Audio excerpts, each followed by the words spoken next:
Hola, ¿qué tal, queridos amigos? Otra vez nos encontramos para nuestro estudio de la Biblia, para seguir por este paseo ahora durante estos días, recorriendo la última semana de la vida de Jesús. Bueno, os cuento que llevo algunos días con una gripe tremenda, por eso es que por ahí me cuesta un poco concentrarme, hablar, pero vamos a intentar grabar esto de la mejor manera y compartirlo con vosotros. Cuando nosotros llegamos a la última semana de la vida de Jesús, hay varios acontecimientos significativos. Uno de ellos, que está narrado en el capítulo 21 del Evangelio de Mateo y en el capítulo 11 del Evangelio de Marcos, no así en Lucas y en Juan, es lo que se llama en los Evangelios la maldición de la higuera estéril.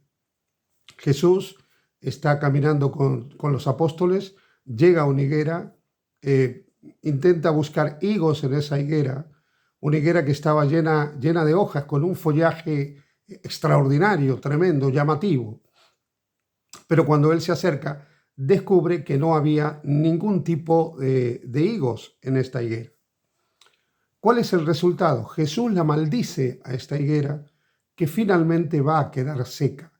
Y la maldice ante la sorpresa de los apóstoles, que luego de la maldición y de ver la higuera seca, quedan todavía mucho más sorprendidos. Hay toda una lección en esta actitud de Jesús. Recordemos en primer lugar una cosa. Cuando la Biblia habla de maldición, no se está refiriendo a una condena específica de Dios por la cual Dios me hace maldito a mí de alguna manera. O sea, no es que yo voy a cargar con alguna maldición que se transforme en un estigma a lo largo de mi vida porque Dios me lo impone. Cuando la Biblia habla de las bendiciones y de las maldiciones, finalmente tanto las unas como las otras son el resultado de permitir o de no permitir que Dios sobre nuestra vida. Cuando nosotros permitimos el accionar de Dios, Él puede bendecirnos. Pero cuando nosotros rechazamos el accionar de Dios, Él no puede bendecirnos. Y lo opuesto a la bendición es la maldición. Por lo tanto, todo aquello que se opone a la voluntad de Dios está bajo maldición, porque no puede recibir la bendición de Dios.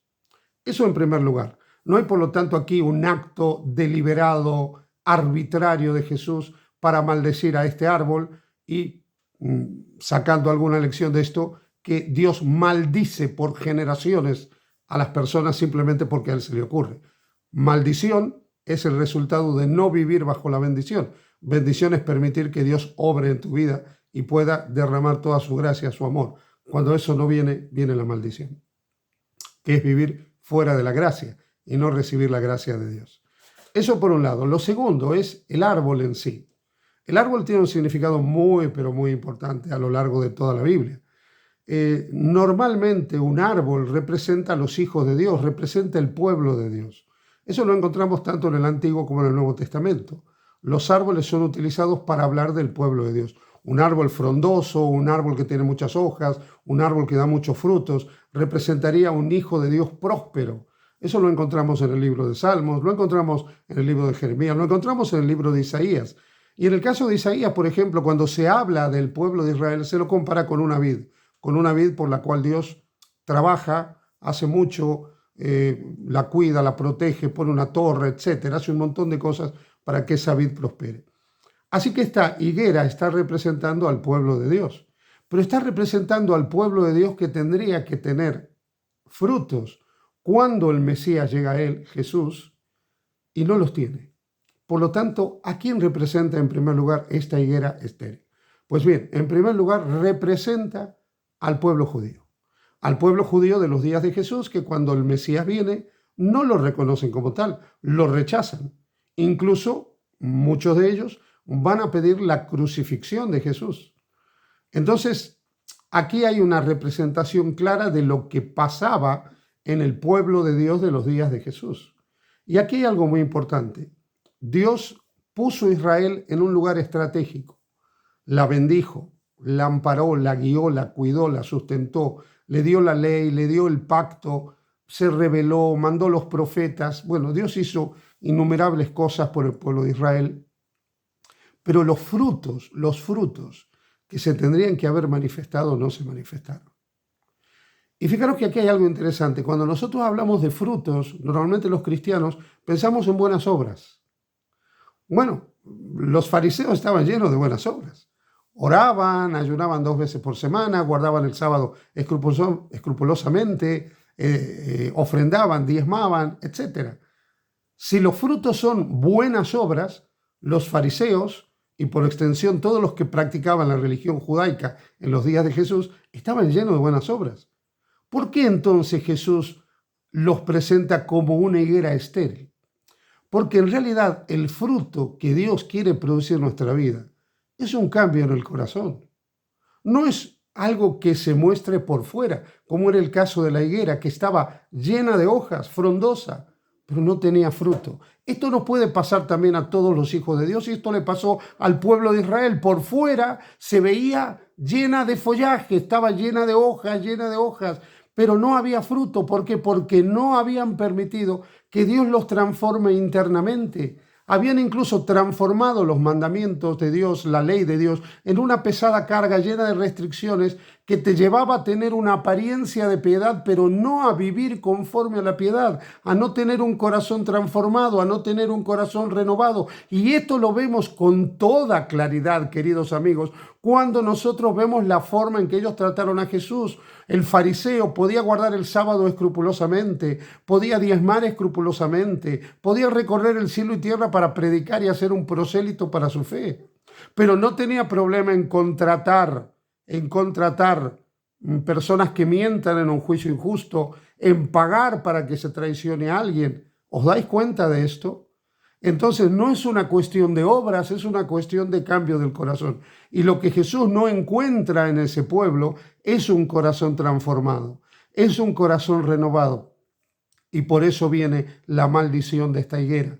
Ellos no habían permitido que la gracia de Dios obre en ellos, no habían permitido que la gracia de Dios los transforme, los cambie, los modifique, que la gracia de Dios haga el milagro del nuevo nacimiento, del cual el Señor le dijo a Zaqueo: tú necesitas nacer de nuevo. Ese es el dilema del pueblo de Israel. No pudo experimentar el nuevo nacimiento. Ahora, fijaros, aquí hay un detalle pero muy importante para que nosotros tengamos en cuenta.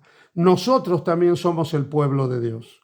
Nosotros los cristianos, los que hoy creemos en Jesús, somos el pueblo de Dios. Y ahora el Señor quiere venir a nuestra vida. ¿Qué fruto encuentra? Y algunos dirán: no, pero yo me porto bien, yo guardo los mandamientos, yo obedezco la ley, yo guardo esto, yo hago aquello, yo me porto de esta manera, yo estoy lleno de frutos. No, no es eso. Lo que el Señor busca en ti es un corazón transformado. Un corazón en el que se vea el fruto del Espíritu: amor, gozo, paz, paciencia, bondad, benignidad, mansedumbre, templanza, misericordia. Ese es el fruto del Espíritu. Eso es lo que el Señor quiere proyectar en nuestra vida, sembrar en nuestra vida, transformando el corazón de cada uno de nosotros. Podemos ser el pueblo de Dios, podemos ser hijos de Dios, podemos llamarnos iglesia de Dios, podemos pretender ser el remanente de Dios, los escogidos de Dios, pero si no hay fruto, estamos bajo maldición, porque no estamos permitiendo que la gracia de Dios obre en cada uno de nosotros.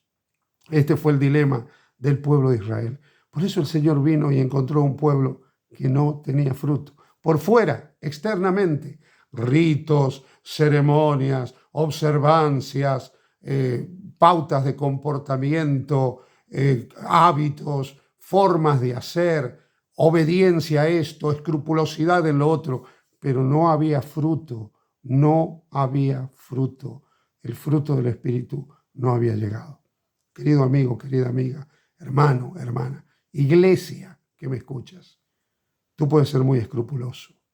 Tú puedes ser un observador de los mandamientos de Dios como nadie en esta tierra. En una de esas eres perfecto, impecable, no lo sé. Pero eso no significa que tengas el fruto del Espíritu. Porque el fruto del Espíritu es el amor, es el gozo, es la paz, la paciencia, la bondad, la benignidad, la mansedumbre, la templanza. Todo eso es fruto del Espíritu. Y si en tu vida eso no existe, eres un higuera estéril. Soy un higuera estéril si eso no se manifiesta en nuestra vida. Dejemos por tanto, que Jesús llegue a nuestra vida abramos nuestros corazones a Jesús y permitamos que Él derrame en nosotros con su Espíritu el fruto del Espíritu para no ser higueras estériles. Que el Señor te bendiga. Feliz día junto a Jesús.